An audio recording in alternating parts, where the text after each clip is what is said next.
For years it was known as Black Monday, the day after the final Sunday of the regular season when coaches are fired. But we've already seen 3 fired during the season. Yep. A lot of them tend to happen on Sunday. And then there's that surprise that happens either days after the final regular season Sunday or after a team loses in the playoffs. So you never know when the dust is fully settled until it's settled. And even then, Bruce Arians retired in late March from the Tampa Bay Buccaneers.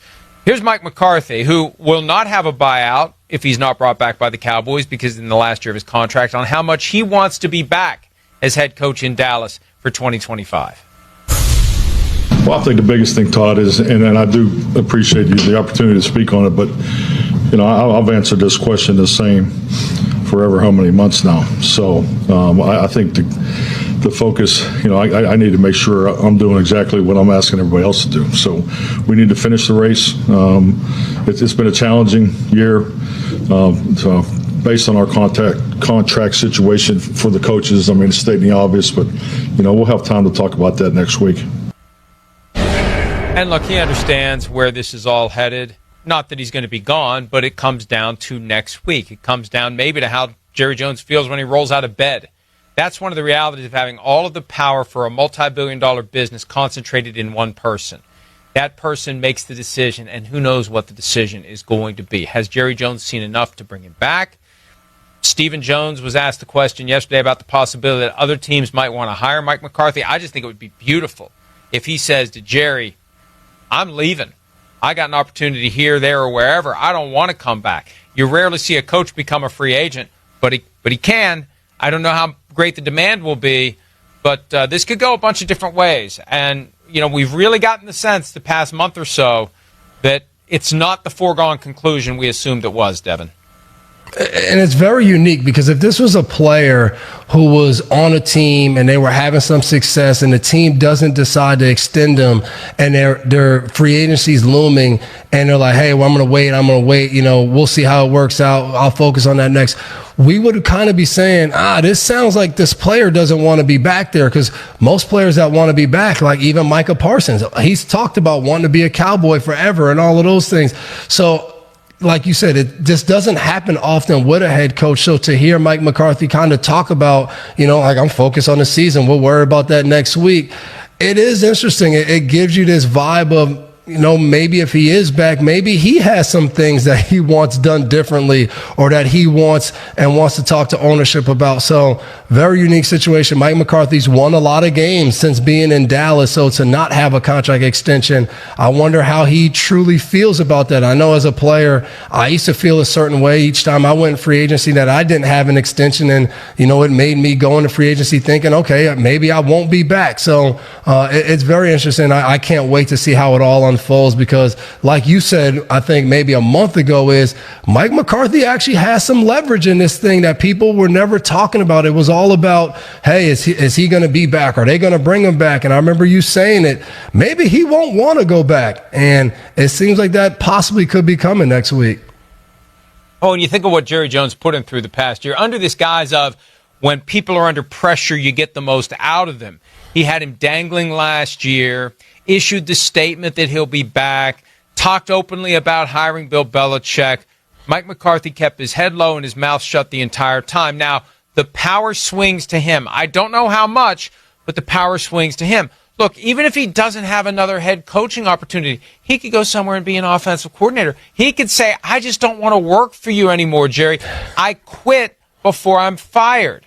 So, now that you say it, I don't know what's lurking in there. But next week, he's got to say, and whether or not he comes back. This has all been framed as the question of whether or not Jerry Jones will deem Mike McCarthy worthy of another year. And wouldn't it be beautiful if McCarthy tells Jerry, take this job and shove it sideways. Hi, it's Mike Florio. Thanks for watching PFT on YouTube. Hit subscribe for the latest news and analysis from Pro Football Talk. Here we go. It's a Tuesday. You know what that means, everybody? Jerry Jones talking on the radio in the Metroplex. Here we go. Yes, Mike McCarthy. That's right. Mike McCarthy has one game left on his contract. Even he said it's been a difficult, trying situation, but he didn't want to talk about it until the end of the season. Stephen Jones said that they're going to talk about it at the end of the season. Let's hear what Jerry Jones had to say today on 105.3 The Fan and the Metroplex. Hit it. What I'm not going to do this morning is to get into any indication one way or the other that I'm not interested in having Mike back. I don't want that to be the case at all. And we've got this game ahead of us, but I'll assure you that I have been for weeks thinking about how we go forward after this season. Are you confident that Mike wants to be back in Dallas? Well, I feel good about Mike McCarthy, and the main thing is that I like the job that he's done. It's unfortunate we've had the year that we've had, but I feel good about Mike.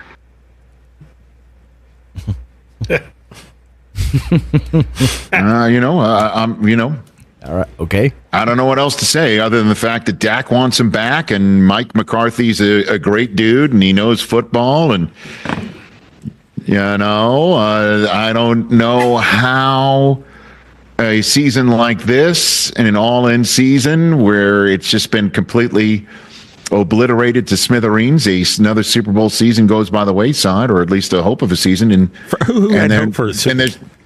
they're still going to. Well, you did. I'm sure a lot of Dallas Cowboys fans did. I did. No. Okay.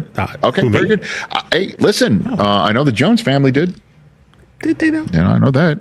I was thinking about what Albert said yesterday. If Mike, I can't believe that it's going to be. By the way, let me just finish my thought. I can't believe that this would finish with him being extended at the end of the day anyway. Without a playoff season, going into the season saying, "Hey, they don't make the playoffs, but they're going to extend them anyway." You go, how do we connect those dots? Right. But like if he had a year or two left, I could see him being brought back. But the fact that he's got no deal for next year, a lot of the assistant coaches, like Albert pointed out yesterday, are not under contract for next year. Yeah. It's super easy to just start over and start fresh with a whole new coaching staff. And do I hear this reports that he could move on to maybe the Saints or another? Does another team offer him a I think he'll be coaching in 2025 without a doubt. Right, Rich? I think so. Hell yeah. Yeah, so I think so for sure. That said, I don't know as a head coach. I mean, forget Belichick didn't get a job. That's true. Neither did Vrabel when we thought, somebody's going to take those guys. I guess there's one way of saying I can't believe that it turned out the way that it did and he can get extended anyway. And then the other way is just like, why wouldn't I believe that when the way that the Jones family does business is they just wait until the last second and do the deal anyway. Yeah. That's what they did with their star quarterback. That's what they did with their star wide receiver. Who, by the way, you want to talk about stats, because I was looking that up before. He's the third leading receiver in the NFL this year, CeeDee Lamb. Mm-hmm. Yep. After all of that, you take a look at the top receivers and their totals. It goes Jamar Chase, Justin Jefferson, CeeDee Lamb. Wow. And then Amon-Ra. And then Brian Thomas, by the way. Holy cow. I know. Well, Rich, there's a bunch of rookies. 4 rookies in the top 8? Or 3 rookies in the top 8, and none of them are Marvin Harrison? Brian Thomas 5, Brock Bowers 7, Malik Neighbors 8. That's why when I heard Jeremiah Smith of Ohio State right now, if he was available, he'd be drafted first overall. It's just like there's just no way that you can possibly can't predict anything at the wide receiver position or take somebody first overall like you're